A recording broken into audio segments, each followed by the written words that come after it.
Good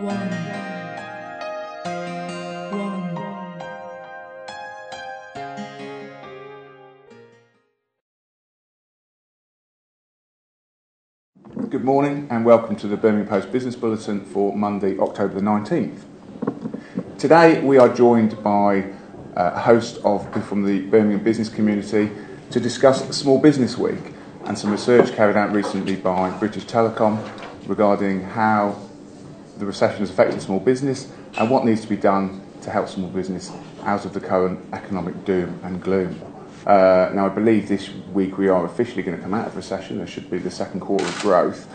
Is this necessarily being reflected within the organisations and the people that you are dealing with? What we saw in October and November was a huge amount of destocking.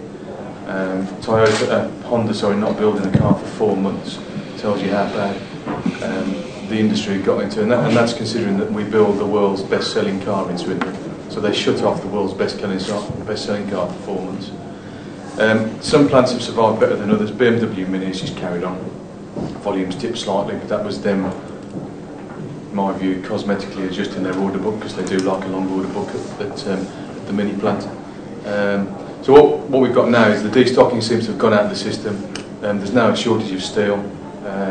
There's not enough strip steel around, which is not surprising when all the major strip steel plants took capacity out of the market as well. So there's a few issues there. But I think what we're seeing in automotive for me is a general slow growth back to something approaching the levels, but never quite at the level we were at last year.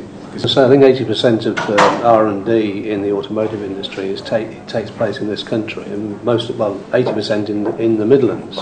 So I think at the high end of the automotive industry, we are still extremely respected worldwide, and I think the business is growing in that area. I think certainly at Jaguar Land Rover and carbon reduction and all that technology, they're leading the field, and I think we should be very optimistic about that high end of the engineering market rather than the metal bashing end of it.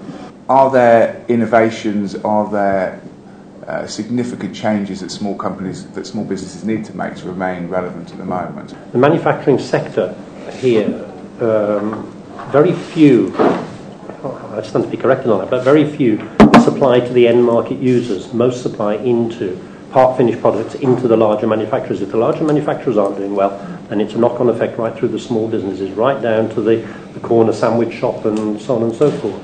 And you've got to keep those large businesses in this country and producing for the small businesses to survive and carry on and grow. I think it's an interesting point with regard to the costs of manufacturing and whether we can be competitive in this country. I think Honda went on record as saying that the labour costs were only 10% of the cost of the cars made in the UK. Yeah. And it's interesting then that 90% of it goes down to capital equipment and all the costs associated with that. So labour isn't necessarily one of those things in terms of cost that should hold us back in terms of stimulating manufacturing.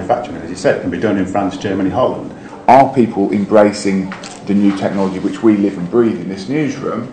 But the whole idea of BT setting up the BT local business channel was so that their mass market, the small medium enterprise, is represented by people that feel and understand exactly their day-to-day pressures that they have. So we also feel that. So we've also gone through the deep intake and breath or what we're going to do, and so we lead because of technology, because we are obviously early adapters. Our experience is that people are losing their jobs obviously at the moment, and that's very tragic, and then are looking to start their own businesses so that they don't face that, so that their destiny isn't in someone else's control, and I think those people are looking to new technology, digital technology, to start their businesses. The world's not going to come to you and say, "Can I have that new phone system, please?" And can I have super fast broadband? So if it starts at everyone there, everyone's lost that confidence. I think that's coming back now, as we see by the results. But it is a big point you make, Mike, that we have to sell our way out of this. Small businesses are very adaptable and they will be flexible. Where I think they've suffered in the last 12 months is the fact that it's just come at them like an absolute steam train from every direction. And I think for a time last year they were sitting there going, what do we do next? Because we don't know which way to turn, but I suspect now they're up against it. They're likely to lose everything if they go under, so they've come out fighting. Thank you all very much for your comments today. That is the end of today's Business Bulletin, and we'll see you again tomorrow.